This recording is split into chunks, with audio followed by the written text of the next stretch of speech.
Hi guys, welcome back to my channel. Here comes a long video of Bhadrachalam tour. So మేము భద్రాచలంకి ఎందుకు వెళ్ళాం ఏంటన్నది నేను మీకు చెప్తాను. ముందైతే ఇక్కడ దేవుడికి పూజ చేసేసుకొని బ్యాగ్స్ అన్నీ సర్దేసుకొని మేమైతే స్టార్ట్ అయిపోయామన్నమాట. ఇక్కడ నుండి అయితే నేరుగా మా వారి వాళ్ళ ఫ్రెండ్ వాళ్ళ ఇంటికి వెళ్ళాము. మా వారికి హాయ్ చెప్పండి. సో మా వారు, నేను, మా వారి వాళ్ళ ఫ్రెండ్, వాళ్ళ వైఫ్ అండ్ వాళ్ళ పాప అందరం కలిసి అయితే స్టార్ట్ అయిపోయాము. ఇక్కడ వాళ్ళు వస్తున్నారు. సో బ్యాగ్స్ అన్నీ కూడా వెనకాల పెట్టేస్తున్నాను అనమాట. సో ఇక్కడ వాళ్ళు వచ్చిన తర్వాత అందరం ఇక్కడ నుంచి అయితే హోటల్కి స్టార్ట్ అయిపోయాము. అక్కడ బ్రేక్ఫాస్ట్ అండ్ టీ కంప్లీట్ చేసేసుకొని డైరెక్ట్గా భద్రాచలంకి స్టార్ట్ అయిపోయామన్నమాట. మేము వెళ్ళేటప్పుడు వీడియో తీయలేకపోయాను, బట్ ఆల్మోస్ట్ దగ్గరకు వచ్చేసాము. సో ఇక్కడ మాత్రం ఒక చిన్న క్లిప్ కవర్ చేశాను. ఇక్కడ నుండి అయితే సీతమ్మ వారు చీరలు ఆరేసుకునే స్థలానికి అయితే నేను వచ్చేసామన్నమాట.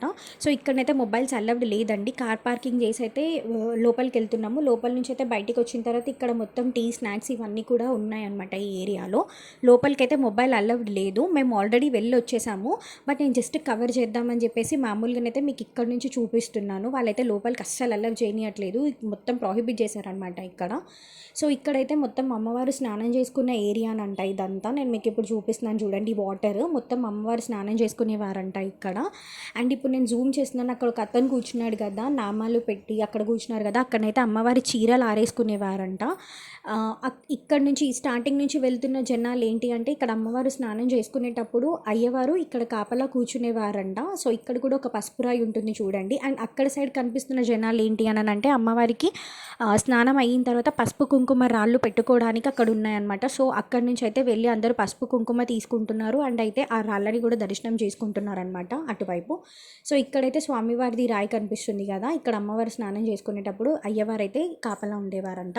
అక్కడి నుంచి అయితే నేరుగా మేము పర్ణశాలకైతే స్టార్ట్ అయిపోయాము. సో ఇక్కడ ఆంజనేయ స్వామి చిన్న విగ్రహం ఉంది చూడండి. ఇక్కడ నుంచి అయితే లోపలికి వెళ్తున్నాము. ఇక్కడ మాత్రం అస్సలు కూడా మొబైల్స్ అలౌ చేయలేదు. అతి కష్టం మీద తీసుకున్నానండి నేను ఈ వీడియో.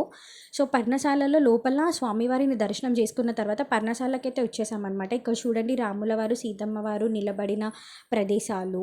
అండ్ ఇక్కడ నుంచి సీతమ్మ వారికి లక్ష్మణ వారు రేఖ గీయడం, అంటే గీస్తాడు కదా ఇది దాటొద్దు అని చెప్పేసి. సో ఆ సీనరీ అనమాట ఇక్కడ కనిపిస్తుంది. తను బంగారు జింక కోసం ఎదురు చూస్తున్నప్పుడు స్వామివారు ఇక్కడ గీస్తారు కదా, అది కనిపిస్తుంది.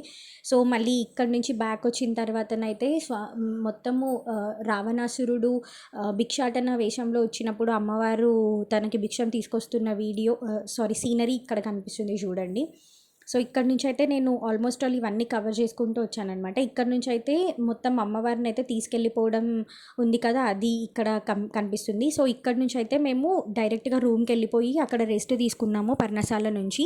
నెక్స్ట్ డే పాపికొండలకి వెళ్ళామన్నమాట. సో పాపికొండలలో ఎలా జరిగింది, ఇప్పుడైతే పాపికొండలకే స్టార్ట్ అవుతున్నాము. సో పాపికొండలలో మా ఎంజాయ్మెంట్ ఎలా జరిగింది ఏంటి, అక్కడ ఒక చిన్న సర్ప్రైజ్ కూడా ఉంది. అదేంటన్నది పార్ట్ 2లో చెప్తాను. అంతలోపు like, share and subscribe to my channel life with Aadya.